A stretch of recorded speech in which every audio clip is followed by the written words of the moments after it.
बिस्मिल्लाहिर्रहमानिर्रहीम। अस्सलाम वालेकुम स्टूडेंट्स, उम्मीद करता हूँ आप सब लोग खैरियत से होंगे। स्टूडेंट्स, मैथ फैक्टर में सर अनवर के साथ आपको खुशामदीद है। जैसा कि आपको मालूम है, हम क्लास 9 की सीरीज़ मैथमेटिक्स कर रहे हैं और इस सिलसिले में हमने चैप्टर नंबर 7 की एक्सरसाइज 7.1 जो है वो शुरू की थी, कोऑर्डिनेट ज्योमेट्री। और क्वेश्चन नंबर 8 है इसका। आज हम क्वेश्चन नंबर 8 से सॉल्व करना शुरू करेंगे। तो क्वेश्चन नंबर 8 में है are A B C and D the vertices of rectangle also plot them. तो ये हमारा क्वेश्चन है स्टूडेंट्स। तो ये हमारे पास ए बी सी डी जो है ये कोऑर्डिनेट्स हैं। कोऑर्डिनेट्स जैसे कि मैंने पहले भी आपको जो है एक्सप्लेन किया था कि ये प्लेन कर्व के ऊपर एक पॉइंट्स होते हैं। तो ये चारों पॉइंट्स मिलके क्या रेक्टेंगल बनाते हैं, ये इनका क्वेश्चन है। और इसको प्लॉट करके भी हमें दिखाना है ग्राफ पेपर के ऊपर। तो हम सबसे पहले मैंने एक जो है रेक्टेंगल यहाँ पे बनाया है आपकी समझने के लिए। तो ये फॉर एग्जांपल अगर हम इसको कह दें कि ये ए वर्टाइस है, ये जो कॉर्नर है ये ए है और इसका जो कोऑर्डिनेट्स हैं वो हैं -6 और 2। तो मैं इस तरीके से इसको लिख देता हूँ आपके समझने के लिए, ये आसानी हो जाएगी। तो -6 और 2 जो है वो ए कोऑर्डिनेट है और हम एज्यूम कर लेते हैं कि ये बी है, ये बी वर्टाइस है और बी वर्टाइस के जो कोऑर्डिनेट्स हैं वो 1 और 2 हैं। तो 1 और 2 ये जो है ये बी वर्टाइस बनाते हैं। और इसी तरीके से मैं यहाँ पे सी वर्टाइस जो है, सी कॉर्नर जो है इसके कोऑर्डिनेट्स लिखूंगा। तो ये है हमारे पास 1,5। ये आप पहले मैं आपको एक्सप्लेन कर चुका हूँ कि फर्स्ट वैल्यू हमेशा x की होती है और सेकंड वैल्यू कोऑर्डिनेट्स की जो होती है वो y की वैल्यू होती है। तो इसी तरीके से मैं डी वर्टाइस जो है इसके कोऑर्डिनेट्स लिखूंगा। तो डी वर्टाइस हमारे पास है -6 और 5। तो -6,5 ये हमारे पास जो ग्राफ पेपर है उसके ऊपर ये जो वर्टाइसेस हैं ये प्लॉट होंगे सबसे पहले। तो फिर इन पॉइंट्स को, इन वर्टाइसेस को एक स्ट्रेट लाइन से ज्वाइन किया जाएगा। तो ज्वाइन करने से ये पता चलेगा कि ये हमारे पास एक रेक्टेंगल है। तो आपके समझने के लिए मैंने ये बनाया है, वरना इसमें एज सच ड्राइंग करने वाला कुछ भी नहीं है। सिर्फ आपको कैलकुलेशन करनी है on the basis of formula that are been provided in the chapter. हम फार्मूले से इसको प्रूव करके दिखाएंगे कि ये रेक्टेंगल है। तो सबसे पहले ए और बी का डिस्टेंस फाइंड करेंगे, डिस्टेंस का फार्मूला अप्लाई करते हुए। तो ए बी लाइन जो है हमारे पास, इसका जो डिस्टेंस है इज इक्वल टू, अगेन वही फार्मूला जो आपको बताता आया हूँ कि डिस्टेंस का जो फार्मूला है, distance is equal to x2 minus x1 whole square plus y2 minus y1 whole square. तो ये हमारे पास डिस्टेंस का फार्मूला है। इसको यूज़ करते हुए हमने ए और बी के दरमियान का डिस्टेंस जो है वो फाइंड कर लेना है, या दूसरे लफ्ज़ों में आप लेंथ भी कह सकते हैं और वेक्टर भी कह सकते हैं। तो इन दोनों का डिस्टेंस है x2 माइनस x1, यानी हम सपोज कर लेंगे कि ये हमारे पास ए के जो कोऑर्डिनेट्स हैं x1 और y1 है और बी के जो कोऑर्डिनेट्स हैं ये x2 और y2। सो x2 में से x1 अगर माइनस करना है तो 1 माइनस -6 लिखेंगे। 1 माइनस -6 ब्रैकेट में होगा और इसका हम कर देंगे whole square plus y2 minus y1 यानी 2 माइनस -2, 2 माइनस 2 इसका भी हम होल स्क्वायर करेंगे और अंडर स्क्वायर रूट। इसे हम सिंप्लीफाई करेंगे। 1 प्लस 6 7 और 7 का स्क्वायर जो है 49 रहेगा। तो 49 अंडर रूट 2 माइनस 2 0 और 0 का स्क्वायर 0 ही रहेगा, लिहाजा उसे मेंशन करने की ज़रूरत नहीं है। तो 49 अंडर रूट जो है इसका नेट रिजल्ट है 7। 7 टाइम्स 7 जो है हमारे पास 49 आंसर देगा। तो 7 यूनिट्स जो हैं ए और बी का डिस्टेंस है। तो यहाँ पे अगर मैं इसको मेंशन कर दूँ कि 7 यूनिट्स जो हैं ए और बी का डिस्टेंस है, तो इस तरीके से मैं इसको मेंशन करूँगा। अब हमें डिस्टेंस फाइंड करना है बी और सी का। तो बी और सी को जो है हम इसका डिस्टेंस हम फाइंड कर लेते हैं। B C is equal to x2 minus x1, यानी ये हमारे पास 2 वैल्यूज़ हैं, ये हमारे पास 1 वैल्यूज़ हैं। तो 1 माइनस 1 लिखेंगे, इसका whole square plus y2 minus y1 यानी 5 माइनस 2 लिखेंगे, इसका भी हम कर लेंगे whole square whole under square root. इसे भी हम सॉल्व करके इसका जो डिस्टेंस है वो हम फाइंड कर लेंगे। तो ये हमारे पास 0 वैल्यू हो जाएगी और 5 माइनस 2 जो है 3 और 3 का स्क्वायर जो है वो 9 रहेगा। तो 9 अंडर रूट को अगर हम लिखें तो इसका नेट रिजल्ट है 3। तो 3 यूनिट्स जो हैं इसके बी और सी का डिस्टेंस है। तो यहाँ पे हमने मेंशन कर देना है 3। अब हम सी और डी का डिस्टेंस फाइंड करेंगे। सो ये हमारे पास 2 वैल्यूज़ हैं और ये हमारे पास 1 वैल्यूज़ हैं। This is x2 y2, this is x1 and y1। So x2 में से x1 को माइनस करना है, यानी -6 में से माइनस करना है 1 को जो कि x1 है, इसका हम ले लेंगे whole square plus y2 minus y1। तो y1 भी 5 है और y2 भी 5 है। तो 5 माइनस 5 का हम होल स्क्वायर कर लेंगे ये हो जाएगा रूट के अंदर। इसे हम सिंप्लीफाई कर लेंगे तो सी डी लाइन जो है इसका जो डिस्टेंस है वो निकलेगा हमारे पास -6 एंड -1 जो है 7, -7 आंसर देगा हमें। और -7 का स्क्वायर करेंगे तो +49 हमारा आंसर आएगा। और चूँकि जो सेकंड टर्म है वो उसमें 0 आंसर आ रहा है तो इस लिहाजा इसका मेंशन करने की ज़रूरत नहीं, तो लिहाजा 49 अंडर रूट रहेगा हमारे पास इसका नेट रिजल्ट। और इसका आंसर है 7, 7 टाइम्स 7 इज़ 49, तो 7 यूनिट्स निकलते हैं स्टूडेंट्स इसके सी डी लाइन के। तो यहाँ पे हमने 7 यूनिट्स को मेंशन कर देना है। अब हम अपना चौथा जो कोऑर्डिनेट है ए डी और ए, इसे हम फाइंड करेंगे कि इसकी क्या कितने यूनिट्स बनते हैं, कितनी लेंथ इसकी बनती है। तो डी और ए को हम फाइंड करने जा रहे हैं। तो अकॉर्डिंगली हमने अब इनके जो वैल्यूज़ है वो चेंज करनी है, क्योंकि डी से ए की तरफ जा रहे हैं तो लिहाजा ए जो है x2 y2 रहेगा और डी जो है वो x1 y1 रहेगा।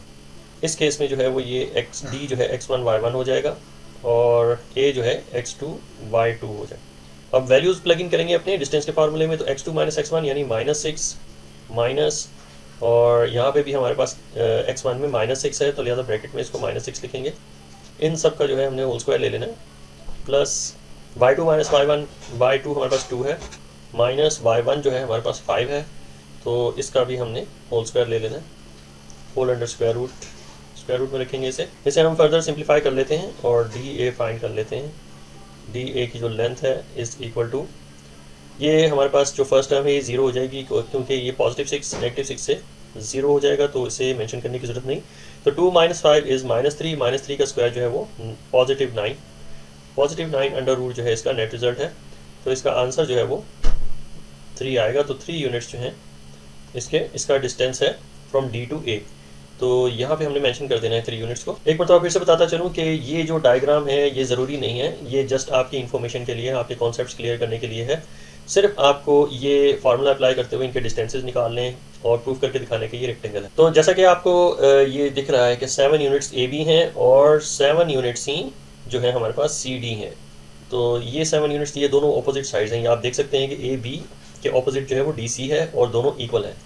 दोनों जो साइड्स हैं वो इक्वल है और दोनों ऑपोजिट है। बिल्कुल इसी तरीके से आप देख सकते हैं कि सी बी लाइन जो है ये इक्वल है हमारे डी ए लाइन के, दोनों की लेंथ इक्वल है और दोनों ही ऑपोजिट साइड है।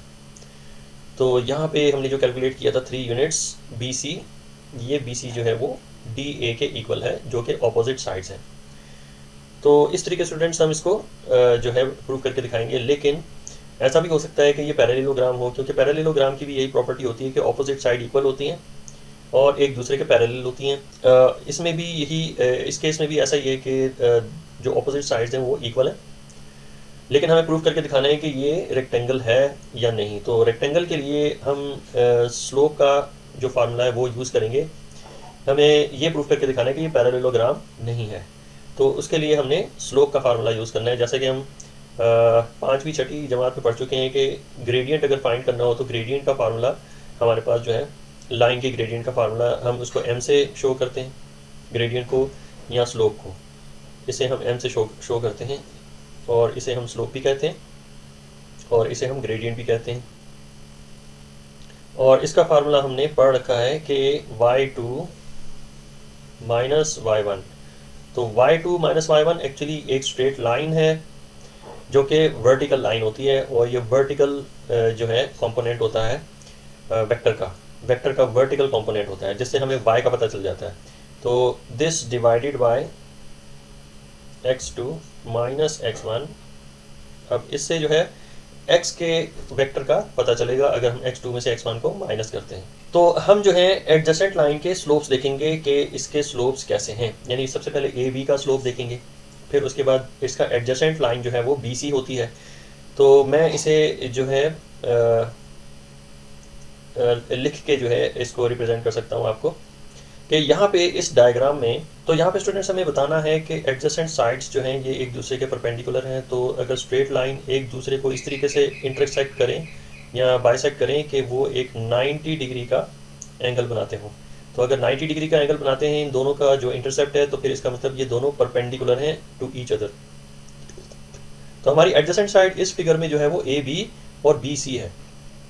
तो हम इसे किस तरह शो करेंगे कि A B side is adjacent to B C side. हम इसको अल्टरनेटिवली मैथमेटिकल ऑर्डर में भी लिख सकते हैं कि ए बी लाइन जो है वो परपेंडिकुलर है। परपेंडिकुलर का साइन जो है वो कुछ इस तरीके से होगा कि ए बी जो है परपेंडिकुलर है बी सी लाइन के। तो हमने ये प्रूव करके दिखाना है कि ए बी जो है वो बी सी के परपेंडिकुलर है। तो इसको हम प्रूव कर सकते हैं ग्रेडियंट के फार्मूले से। तो ग्रेडियंट का फार्मूला अप्लाई करते हुए हम इसका जो है स्लोप फाइंड कर लेंगे या इसका ग्रेडियंट फाइंड कर लेते हैं। तो सबसे पहले जो है ए बी लाइन का ग्रेडियंट फाइंड करेंगे। तो ए बी लाइन का जो ग्रेडियंट है उसको हम एम से शो करेंगे इज इक्वल टू, अगेन फार्मूले में ये जो वैल्यूज़ हैं वो प्लग इन करेंगे। b को हम x2 और y2 कह देंगे और सपोज कर लेंगे कि a के कोऑर्डिनेट्स x1 और y1 है। अब अकॉर्डिंग टू फार्मूला, स्लोप के फार्मूले के अकॉर्डिंग y2 माइनस y1, यानी ये हमारे पास x2 y2 है और ग्रेडियंट a जो है वो x1 y1 है, हम सपोज कर लेंगे। तो y2 माइनस y1 अगर हम लिखें तो 2 माइनस 2 लिखेंगे। तो इसका ये मतलब हुआ कि 2 माइनस 2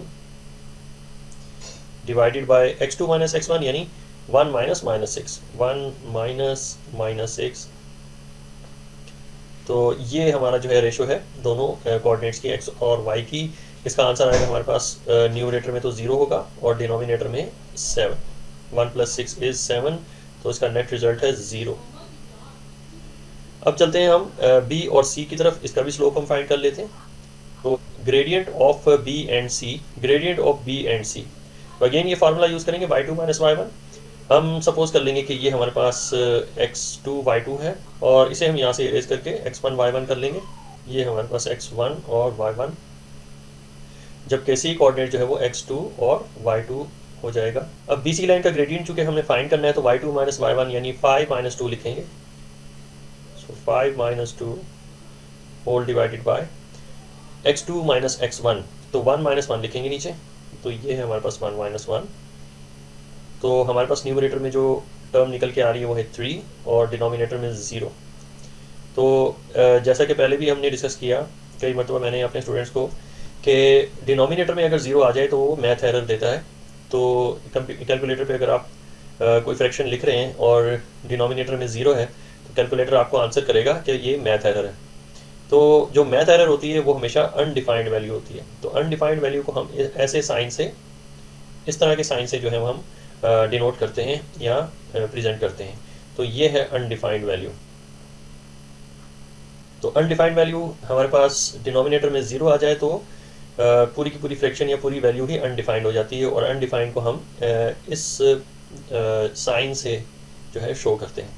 ये अनडिफाइंड वैल्यू है। तो हमारे पास जो है ए बी लाइन का जो स्लोप है वो 0 निकलता है और बी सी लाइन का जो स्लोप है वो अनडिफाइंड निकलता है। तो हमेशा याद रखें कि ये दो लाइंस जिनका 0 और अनडिफाइंड आंसर आए तो एक दूसरे से जब भी मिलती हैं ये 90 डिग्री बनाती हैं। यानी प्लेन कर्व के ऊपर मैं आपको ग्राफ पेपर के जरिए से एक्सप्लेन करता हूँ। तो यहाँ पे मैं आपको एक्सप्लेन करूँगा 0 और अनडिफाइंड अगर वैल्यू आ जाए किसी भी स्ट्रेट लाइन की स्लोप की तो उसको ग्राफ में किस तरीके से हम जो है रिप्रेजेंट करते हैं, वो किस तरीके से आ रही होती है हमारी प्लेन कर्व के ऊपर। तो जो 0 ग्रेडियंट वाली जो होती हैं इसको मैं आपको सबसे पहले एक्सप्लेन कर दूं। ऐसी लाइंस जो 0 ग्रेडियंट की होती हैं यानी इनका स्लोप जो है वो 0 होता है, वो हमेशा हॉरिजॉन्टल लाइन होती हैं, हमेशा वो एक हॉरिजॉन्टल लाइन बनाती हैं। तो जो कि हॉरिजॉन्टल टू द जो पैरेलल किसके होती है वो एक्स एक्सिस के पैरेलल होती हैं और एक्स एक्सिस के पैरेलल जो भी लाइन होगी इनका स्लोप हमेशा 0 होगा, इनका स्लोप हमेशा 0 होगा। और ऐसी लाइंस जो कि अनडिफाइंड होती हैं वो वर्टिकल लाइंस होती हैं और वो parallel to the y axis होती हैं। ये parallel to the y axis होती हैं और ये सारी वाई एक्सिस वाली जितनी भी पैरेलल लाइंस होती हैं वो सब की सब अनडिफाइंड वैल्यू होती हैं। उनकी स्लोप जो है वो हमेशा अनडिफाइंड होगी क्योंकि इनके डिनोमिनेटर में हमेशा 0 आता है। तो इसे भी मैं ड्रॉ करके आपको एक्सप्लेन कर देता हूँ। तो ये है एक स्ट्रेट लाइन जो कि parallel to the y axis है और इसका जो स्लोप होगा वो हमेशा अनडिफाइंड होगा। Slope is equal to undefined. ये हमेशा अनडिफाइंड वैल्यू इसलिए होती है कि इनके डिनोमिनेटर में हमेशा 0 शो होता है। तो 0 जो है वो मैथ एरर को जन्म देता है और 0 अगर किसी डिनोमिनेटर में आ जाए तो वो अनडिफाइंड वैल्यू हो जाती है। तो इतनी बात आई होप कि आपको समझ में आ गई होगी कि ये 0 स्लोप वाली जो है वो parallel to the x axis होती है और अनडिफाइंड स्लोप वाली जो भी स्ट्रेट लाइंस होंगी वो सब की सब अनडिफाइंड वैल्यू होती है। तो अगर मैं इन दोनों लाइंस को इंटरसेक्ट कर लूँ एक दूसरे के साथ तो आपको पता चल जाएगा कि ये एक दूसरे के परपेंडिकुलर हैं।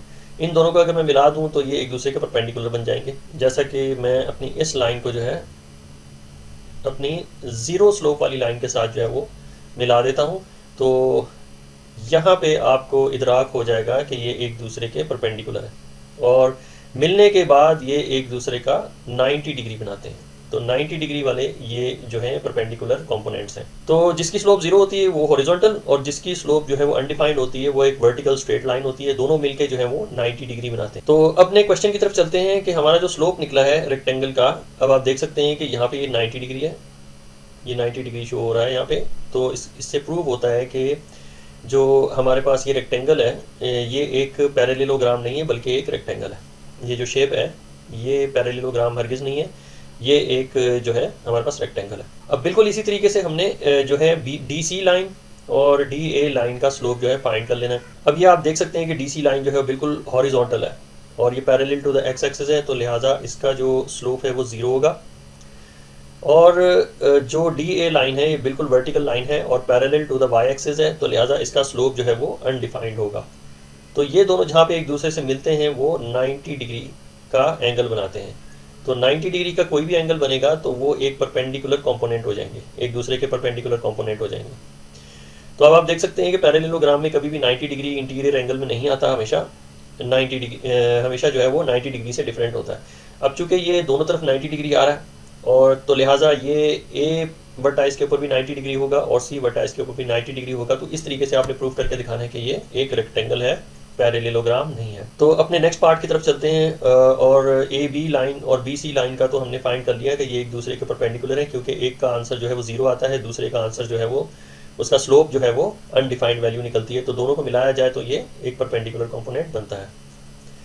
तो अब जो है हमने परपेंडिकुलर कंपोनेंट जो है निकालने हैं DC के और DA के। तो CD और DA इसके परपेंडिकुलर जो है हमने फाइंड करने हैं और प्रूफ करके दिखाने के ये एक रेक्टेंगल की लाइंस हैं। तो अगेन हम यही जो है ग्रेडियंट स्लोप वाला फार्मूला यूज़ करेंगे। तो हमारे पास ये स्लोप का जो फार्मूला है इसको हम लिखेंगे सबसे पहले CD लाइन का जो है हमने स्लोप फाइंड करना है। तो C हमारे पास है 1,5 यानी x की वैल्यू 1 है और y की वैल्यू 5 है, जहाँ पे D की जो x और y की वैल्यूज़ हैं वो है -6 और 5 रिस्पेक्टिवली। तो हमने जो है y2 - y1 according to formula चलना है। तो y2 हमारे पास यहाँ पे 5 है और y1 जो है वो भी 5 है। तो हम लिखेंगे 5 - 5 is divided by -6 x2 - x1 यानी -6 - 1 -6 - 1 ये x2 - x1 हो जाएंगे। तो इसका नेट रिजल्ट हमारे पास न्यूमरेटर में 0 आ रहा है और -7 जो है वो डिनोमिनेटर में है। तो अल्टीमेटली इसका आंसर वो है 0। तो 0 लाइंस वाले हमेशा हॉरिजॉन्टल होते हैं। ज़ीरो स्लोप वाली जितनी भी लाइंस होती हैं वो हमेशा हॉरिजॉन्टल होती हैं। ये हॉरिजॉन्टल लाइन है क्योंकि इसकी स्लोप जो है वो 0 है। हमेशा आपने याद रखना है हॉरिजॉन्टल लाइंस वो लाइंस होती हैं जिनकी स्लोप जो है हमेशा 0 होती है। अब हमने जो है ग्रेडियंट फाइंड करना है D और A का। तो D और A का ग्रेडियंट हम फाइंड कर लेंगे। स्लोप ऑफ DA लाइन, इसका स्लोप जो है अगेन हम y2 - y1 यानी हम सपोज कर लेंगे कि A की जो वैल्यूज़ हैं x2 y2 हैं और D की वैल्यूज़ जो है x1 y1 है। तो सबसे पहले न्यूमरेटर में हम y2 - y1 लिखा करते हैं। तो 5 - 2 हम लिखेंगे 5 - 2 whole divided by x2 - x1 यानी -6 माइनस x1 जो है हमारे पास -6 है, तो इसे हम ब्रैकेट में लिखेंगे। इसका जो नेट रिजल्ट है ये हमारे पास न्यूमरेटर में 3 जबकि डिनोमिनेटर में 0 आ रहा है, यानी 6 प्लस ये 6 प्लस है और ये 6 नेगेटिव है, तो 6 - 6 6 0। तो डिनोमिनेटर में 0 है, तो आपने समझ जाना है कि ये जो है अनडिफाइंड वैल्यू है। ये आपको कैलकुलेटर पे मैथ एरर का आंसर देगा। तो ये अनडिफाइंड वैल्यू है। तो जहाँ पे ये अनडिफाइंड लाइन जो होती है जिसका स्लोप अनडिफाइंड हो वो, और जहाँ पे 0 स्लोप वाली लाइन जो है एक दूसरे को मीट जब करती हैं, तो ये जब एक दूसरे को मीट करती हैं तो आप देख सकते हैं कि 0 स्लोप वाली और अनडिफाइंड लाइन वाली एक दूसरे को मीट कर रही हैं, तो ये हमेशा एक दूसरे के 90 डिग्री बनाती हैं। तो लिहाजा ये एक 90 डिग्री, एक और 90 डिग्री जो है इसका यहाँ पे बन रहा है। यहाँ से अगर मैं ड्रॉ करूँ इसको इसके साथ, तो ये हमारे पास डी वर्टाइस है और ये ए वर्टाइस है और ये हमारे पास सी वर्टाइस है। तो डी सी जो है वो एडजेसेंट लाइन, डी सी की एडजेसेंट लाइन जो है वो डी ए है और डी सी का स्लोप जो है वो 0 है और डी ए का जो स्लोप है वो है अनडिफाइंड। तो जहाँ पे एक दूसरे को ये मीट करती हैं वहाँ पे ये 90 डिग्री का एंगल बनाते हैं। तो ये चारों तरफ 90 डिग्री का एंगल बन रहा है। तो इसका मतलब ये हुआ कि जो शेप हमने जो है इन कोऑर्डिनेट्स की बेसिस पे बनाई है उनके इंटीरियर एंगल्स जो हैं वो 90 डिग्री हैं। हमने इसको इस तरीके से शो करना है कि इसके इस शेप के जो इंटीरियर एंगल्स हैं आर ऑफ 90 डिग्रीज। ये 90 डिग्रीज के एंगल्स हैं। So it is proved, hence it is proved that the shape is a rectangle. तो ये सारा जो मैंने डायग्राम्स वगैरह एक्सप्लेन करने के लिए आपको बनाई हैं, ये आपके क्वेश्चन का हिस्सा नहीं है। जो आपके क्वेश्चन का हिस्सा है वो ये एक फार्मूला है डिस्टेंस का फार्मूला यूज़ करते हुए आपने डिस्टेंसेस निकालने। एक ये आपके आंसर का हिस्सा होगा और ये जो आपने स्लोप का फार्मूला लगाया है y2 minus y1 divided by x2 minus x1, ये आपके आंसर का हिस्सा बनेगा। तो इनके स्लोप से आपने प्रूफ करके दिखाना है कि ये शेप जो बनी है ये रेक्टेंगल है। अब क्वेश्चन के लास्ट पार्ट की तरफ चलते हैं और लास्ट पार्ट हमारे पास वो कह रहे हैं, पूछना चाह रहे हैं कि ऑल्सो प्लॉट देम, इसको प्लॉट भी करके हमें दिखाना है। तो इन वर्टाइसिस को हमने प्लॉट करके प्लेन कर्व के ऊपर दिखाना है कि ये हमारे पास एक रेक्टेंगल बनाते हैं। तो सबसे पहले इनको जो है हम लिख लेते हैं इन तमाम कोऑर्डिनेट्स को। तो स्टूडेंट्स ये है हमारे पास 4 कोऑर्डिनेट्स, इसको जो है हमें प्लॉट करना है। प्लॉट करके भी हमें इसको प्रूव करना है कि ये एक रेक्टेंगल है। तो अकॉर्डिंग टू कोऑर्डिनेट्स हम जो है इसको प्लॉट करना शुरू करते हैं। तो सबसे पहला कोऑर्डिनेट है हमारे पास a और इसमें x की वैल्यू -6 है। तो -6 की तरफ यानी लेफ्ट साइड पे जाना है। तो ये -6 है हमारे पास और y की वैल्यू +2 है। तो +2 जो है वो ऊपर की तरफ आता है। तो ये हमारे पास कोऑर्डिनेट हो जाएगा -6 और 2। ये हमारे पास -6 और 2 का कोऑर्डिनेट है। अब नेक्स्ट कोऑर्डिनेट हमारे पास जो है वो b कोऑर्डिनेट है, उसकी x की वैल्यू 1 और y की वैल्यू 2 है। तो यहाँ से हमने 1 जाना है पॉजिटिव और y की वैल्यू 2 है तो यहाँ तक हमने जाना है और ये जो पॉइंट बन जाएगा हमारे पास 1 और 2 हो जाएगा। 1, 2 जो है ये इसके कोऑर्डिनेट्स हैं। c जो कोऑर्डिनेट है वो है 1, 5, तो लिहाजा 1 और यहाँ से 5 यूनिट्स ऊपर जाएंगे। तो हमारे 5 यूनिट्स जो है यहाँ पे बनते हैं y के। तो यहाँ पे हमने इसको मेंशन करना है 1, 5, ये कोऑर्डिनेट एक हो जाएगा। और लास्ट कोऑर्डिनेट है हमारे पास -6 और 5। तो -6 जाने के बाद आपने x की वैल्यू -6 है और y की वैल्यू 5 है। तो यहाँ से आपने 5 यूनिट्स ऊपर की तरफ जाना है। तो 5 यूनिट्स ऊपर की तरफ जाएंगे तो ये हमारे पास एक कोऑर्डिनेट बनता है। इसको मैं मेंशन कर देता हूँ डॉट डॉट डाल के। तो ये हमारे पास हो जाएगा -6 और 5। तो ये सारे के सारे कोऑर्डिनेट्स जो हैं मैंने प्लॉट कर दिए हैं ग्राफ के ऊपर। अब इन पॉइंट्स को जो है एक स्ट्रेट लाइन से हम ज्वाइन करेंगे। तो ये स्टूडेंट्स जितने भी कोऑर्डिनेट्स हैं उन सबको मैंने स्ट्रेट लाइन से ज्वाइन कर लिया है। तो आप देख सकते हैं कि ये एक रेक्टेंगल की शेप बन गई है जिसके चारों तरफ जो है वो 90 डिग्री है। इंटीरियर एंगल्स जो हैं ये सब के सब 90 डिग्रीज़ के हैं। तो इस तरीके से हमने इसको प्लॉट करके अपना जो लास्ट क्वेश्चन का पार्ट है वो हमने कंप्लीट कर लिया। तो आई होप स्टूडेंट्स ये एक आपको कोशिश में समझ में आ गई होगी। छोटी सी मैंने एक कोशिश की है कि आप किस तरीके से इसको जो है कॉन्सेप्ट वाइज इस क्वेश्चन को सॉल्व कर सकते हैं। तो हमने हर जगह पे प्रूफ करना है हर एक पॉइंट को जहाँ पे जो कोऑर्डिनेट्स हैं उनको जो है प्रूफ करना है कि ये हमारे पास वही शेप बनते हैं जो क्वेश्चन में हमसे पूछे गए। अब हम चलते हैं नेक्स्ट पार्ट की तरफ। नेक्स्ट क्वेश्चन है हमारा proof that the points A, B, C and D are the vertices of a parallelogram. तो ये 4 वर्टाइसेस गिवन है, इनके कोऑर्डिनेट्स भी गिवन है। तो हमें प्रूफ करके दिखाना है कि ये पैरेललोग्राम है। तो सबसे पहले मैं आपको इसके कॉन्सेप्ट वाइज अगर लेके चलूँ तो सबसे पहले अगर मैं आपको प्लॉट करके दिखाऊं तो आपको इसकी जो है अंडरस्टैंडिंग हो जाएगी बहुत अच्छे तरीके से। तो वैसे ये आंसर का हिस्सा नहीं है, मैंने जस्ट आपके कॉन्सेप्ट्स को जो है वो बूस्ट अप करना है। तो हमारे पास सबसे पहले कोऑर्डिनेट A है -3 और 0। तो यहाँ से हमने -3 की तरफ जाना है। तो ये वो पॉइंट है -3 का, इसे जो है मैं पॉइंट आउट कर लेता हूँ। ये -3 है यहाँ पे और y जो है यहाँ पे 0 है। और नेक्स्ट कोऑर्डिनेट जो है हमारे पास 3 और 0 है। तो पॉजिटिव 3 है, तो लिहाजा हमने 1 2 एंड 3 ये वो पॉइंट है। और y जो है चूँकि यहाँ पे 0 है, तो यहाँ पे लाइन के ऊपर ही हमने डॉट लगा देना है।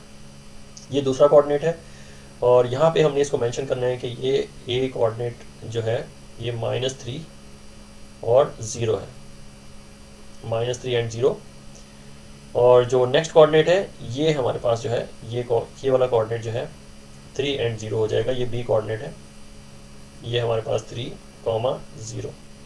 बिल्कुल इसी तरीके से हमने c कोऑर्डिनेट को भी प्लॉट करना है इस ग्राफ के ऊपर। तो c कोऑर्डिनेट हमारे पास 6 और 4 है, तो यहाँ से हम जाएंगे 6 और x जो है हमारे पास पॉजिटिव 6 है और y जो है पॉजिटिव 4 है, तो यहाँ पे 4 यूनिट्स जो है y की तरफ चलेंगे। तो ये हमारा एक जो है पॉइंट बन जाएगा। ये जो कोऑर्डिनेट है दिस इज कॉल्ड 6, 4। और जो लास्ट हमारे पास कोऑर्डिनेट है वो है 0 4। तो x हमारे पास यहाँ पे 0 है और y की वैल्यू 4 है, तो ये जो है पॉइंट हो जाएगा 0 4 का कोऑर्डिनेट। तो ये इसे हम मेंशन करेंगे 0, 4 से। अब इन तमाम कोऑर्डिनेट्स को एक दूसरे से हम जो है मिला लेंगे। तो ये जो है मैंने तमाम कोऑर्डिनेट्स जो हैं इनको स्ट्रेट लाइन से ज्वाइन कर लिया है। तो ये हमारे पास शेप बन रही है पैरेललोग्राम। अब जो है हमें इसको कैलकुलेशन से प्रूव करके दिखाना है कि ये शेप जो है एक पैरेललोग्राम बन रही है। तो यहाँ पे स्टूडेंट्स हमने वेक्टर मेथड यूज़ करना है। हमने वेक्टर्स फाइंड करने हैं ईच लाइन के, यानी ये जितनी भी लाइंस हैं A B, B C, C D and C A and D A, इन लाइंस के जो हैं एक्स वेक्टर्स और वाई वेक्टर्स जो है हमने फाइंड करने हैं। तो वेक्टर के ज़रिए से ये जितने भी हैं ये आप लाइंस देख रही हैं, ये एक वेक्टर्स हैं। ये हमारे पास ए से लेकर बी तक एक वेक्टर है और बी से लेकर सी तक जो है ये सेकंड वेक्टर है और सी से लेकर डी तक जो है ये थर्ड वेक्टर है और डी से ए तक जो है ये फोर्थ वेक्टर है। ये चारों वेक्टर्स हैं। अब इनके वेक्टर्स के ज़रिए से, वेक्टर्स के फार्मूले से इनके डिस्टेंसेस हम फाइंड कर लेंगे। तो वेक्टर में हम क्या करते हैं कि हम एक्स और वाई के वेक्टर्स फाइंड करते हैं। तो उसका फार्मूला हमारे पास ये है कि x2 माइनस x1 और बीच में कॉमा और फिर y2 minus y1, y2 minus y1। ये हमारे पास जो है x के वेक्टर देते हैं और फिर y के वेक्टर देते हैं, बीच में कॉमा होता है और y के वेक्टर। तो इस तरीके से हम जो है डिस्टेंसेस फाइंड कर लेते हैं।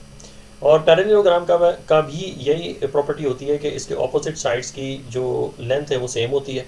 यानी जो हमारे पास यहाँ पे DC लाइन की जो लेंथ है वो AB लाइन की लेंथ के इक्वल होगा और CB लाइन जो है वो DA लाइन की लेंथ के इक्वल होती है और ऑपोजिट साइड जो है वो पैरेलल होती हैं। तो लिहाजा वेक्टर के जो है वे से हमने इसको सॉल्व करना है। तो सबसे पहले जो है हम AB वेक्टर जो है वो फाइंड करेंगे।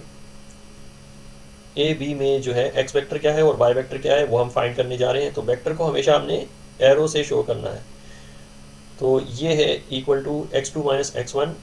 x2 हमारे पास जो है 3 है और x1 जो है -3 है। तो 3 माइनस 3 लिखेंगे, 3 माइनस टाइम्स -3, ये हो जाएगा हमारे पास x वेक्टर। और y वेक्टर जो है 0 माइनस 0 लिखेंगे।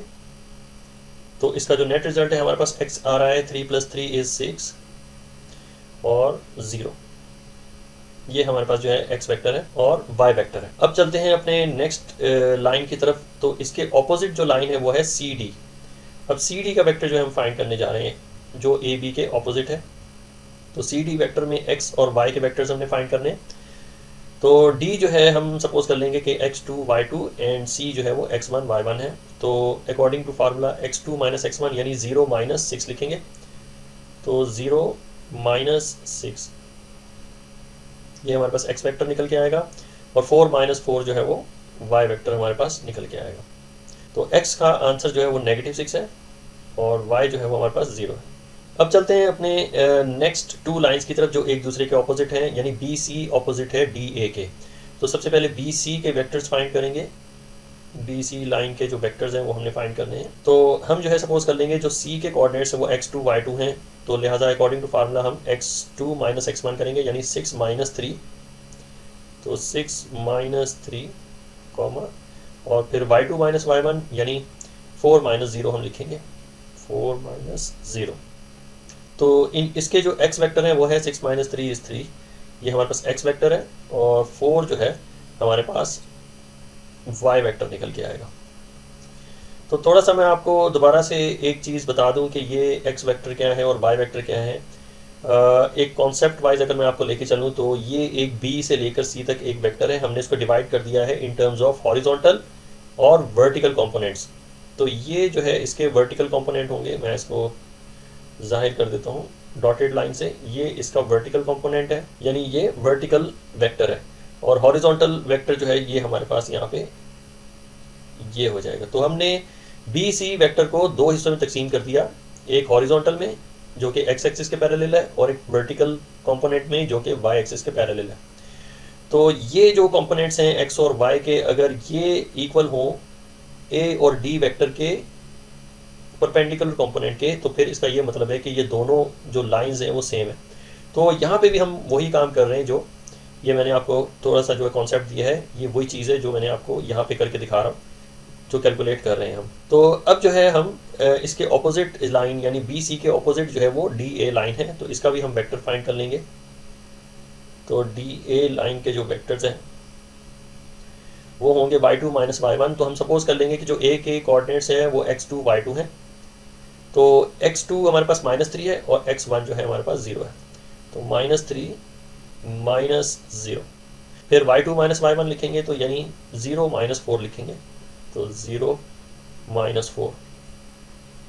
तो यहाँ पे हमारे पास जो नेट रिजल्ट है वो -3, ये x वेक्टर निकल के आएगा, और y वेक्टर जो है वो भी -4 निकल के आएगा। तो अब आप देख सकते हैं कि ये जो इनके लेंथ्स हैं वो बिल्कुल सेम है, यानी 0 से लेकर 6 तक, 0 से लेकर 6 तक जो है वो x लेंथ आ रही है, यानी मैक्सिमम x जो है यहाँ पे 3 है और मिनिमम x की वैल्यू यहाँ पे -3 है। तो 3 में से -3 को माइनस करेंगे तो हमारे पास ये सारी की सारी लेंथ आ जाएगी जो ए बी लाइन की है।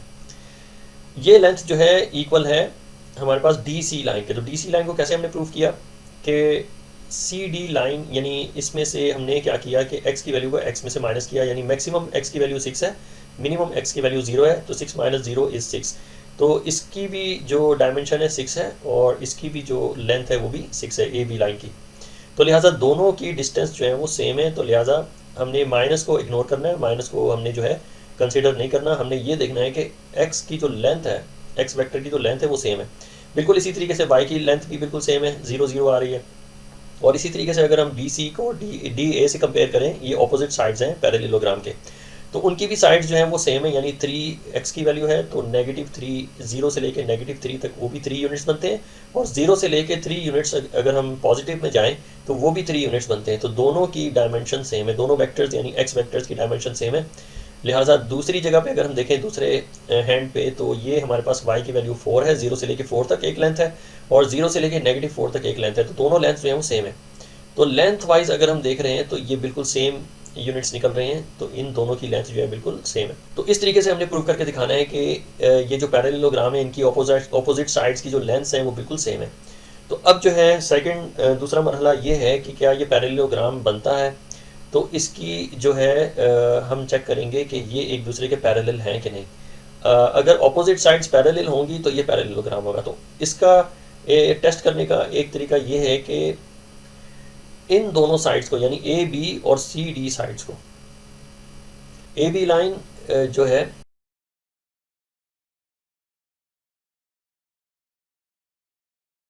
ए बी लाइन जो है ये ऑपोजिट है किसके, डी सी लाइन के। थोड़ा सा यहाँ पे मिस्टेक हुई है, डी ए की जगह पे डी सी लिखना है, सी डी लिखना है। अब जैसा कि आप देख रहे हैं कि ए बी लाइन के ऑपोजिट जो है वो सी डी लाइन है। तो हम जो है अगर हमने इसकी पैरेललोसिटी फाइंड करनी है, ये एक दूसरे के पैरेलल हैं कि नहीं, तो A B line will only be parallel to C D line if they are scalar multiple to each other. अगर ये दो लाइंस जो ऑपोजिट लाइंस हैं, अगर ये एक दूसरे का स्केलर मल्टीपल हैं, तो इसका मतलब ये एक दूसरे के पैरेलल है। तो स्केलर मल्टीपल का मतलब ये है कि अगर मैं ए बी लाइन लिखता हूँ, ए बी ये इक्वल होनी चाहिए सी डी लाइन को अगर हम -1 से मल्टीप्लाई करते हैं, अगर हम सी डी लाइन को -1 से मल्टीप्लाई करते हैं तो ये इक्वल होनी चाहिए ए बी लाइन के। तो अगर ये हमारे पास टेस्ट जो है इक्वल आता है, दोनों तरफ ये इक्वेशन दोनों तरफ अगर इक्वल आती है, तो कंसीडर ये किया जाएगा कि ये दोनों लाइंस जो हैं एक दूसरे के पैरेलल हैं। तो अगर हम इसे कैलकुलेट करके देखें तो हमें पता चलेगा कि ए बी लाइन जो है हमारे पास 6 और 0 है, तो लिहाजा 6 और 0 जो है यहाँ लिखेंगे, जो कि ए और बी लाइन की कोऑर्डिनेट्स की जो एक्स और वाई की वैल्यूज़ हैं और इक्वल टू सी डी जो हमने फाइंड किया है, इसके वेक्टर्स क्या हैं, -6 और 0। तो सी डी की जगह पे हमने -6, 0 लिख लेना है। और यहाँ पे अगर हम इसको मल्टीप्लाई करें -1 से, तो हमारे पास राइट हैंड साइड जो है वो लेफ्ट हैंड साइड के इक्वल आनी चाहिए। तो लेफ्ट हैंड साइड पे हमारे पास है 6, 0 इस इक्वेशन की, और राइट हैंड साइड पे अगर हम -6 को -1 से मल्टीप्लाई करें तो +6 आएगा। और 0 के ऊपर कोई हमेशा नेगेटिव वैल्यू कभी भी नहीं होती है, हमेशा पॉजिटिव होता है। तो यहाँ पे भी हमारे पास 6, 0 वैल्यू आ रही है और लेफ्ट हैंड साइड पे भी 6, 0 वैल्यू आ रही है। इसका मतलब ये ए बी और सी डी लाइंस एक दूसरे के पैरेलल हैं। तो हमने इस तरीके से हमने जो है मेंशन कर देना है कि इस डी सी लाइन जो है पैरेलल है ए बी लाइन के। अब जो है कौन सी दो लाइंस हम जो है इसको प्रूव करके दिखाएं कि पैरेलल है। एक तो हमारे पास बी सी लाइन है और दूसरी जो है वो डी ए लाइन। तो इसको सेपरेटली हम प्रूव करके दिखाएंगे कि ये दो लाइंस एक दूसरे के पैरेलल हैं। तो सबसे पहले B C line is equal to, हमारे पास यहाँ पे डी ए लाइन है। ये एक दूसरे के इस तरह पैरेलल हो सकती हैं कि अगर हम डी ए लाइन को मल्टीप्लाई कर दें -1 से, यानी ये एक दूसरे के अगर स्केलर मल्टीपल होंगे तब जाके ये दोनों लाइंस कंसीडर की जाएंगी कि ये एक दूसरे के पैरेलल है। तो बी सी जो है हमारे पास, ये हमने कैलकुलेट किया हुआ है, वो है 3, 4। तो बी सी की जगह पे उनकी वैल्यूज़ 3 और 4, ये जो वेक्टर्स हैं वो हमने लिख देने, एक्स वेक्टर और y vector is equal to D A line हमने कैलकुलेट की हुई है, वो है -3 एंड -4। तो ये -3, -4, इसे हम मल्टीप्लाई करवाएंगे -1 से। अब देखेंगे कि ये इक्वेशन दोनों तरफ इक्वल आती है। तो 3, 4 जो है हमारे पास लेफ्ट हैंड साइड पे आ रहा है। अब यहाँ पे -3 को -1 से मल्टीप्लाई करें तो +3 हो जाएगा, और -4 को -1 से मल्टीप्लाई करेंगे तो ये +4 हो जाएगा। तो यहाँ पे जो भी वैल्यूज़ आ रही हैं वो हमारी लेफ्ट हैंड साइड की वैल्यूज़ के इक्वल है। ये दोनों साइड्स जो हैं इक्वल है, लेफ्ट हैंड साइड भी और राइट हैंड साइड भी। यहाँ पे जो है दोनों साइड्स इक्वल हैं। तो इसका ये मतलब हुआ कि बी सी लाइन जो है ये पैरेलल है, बी सी लाइन जो है ये पैरेलल है हमारी डी ए लाइन के। तो इससे साबित हुआ कि ये जो फिगर जो इन 4 कोऑर्डिनेट्स की बेसिस पे ये फिगर बनी है, ये एक पैरेललोग्राम है। तो इस तरीके से हमने प्रूव करके दिखाना है कि पैरेललोग्राम की शेप को किस तरह हमने जो है प्लॉट करना है, और इसे प्रूव करके दिखाना है कि ये पैरेललोग्राम है।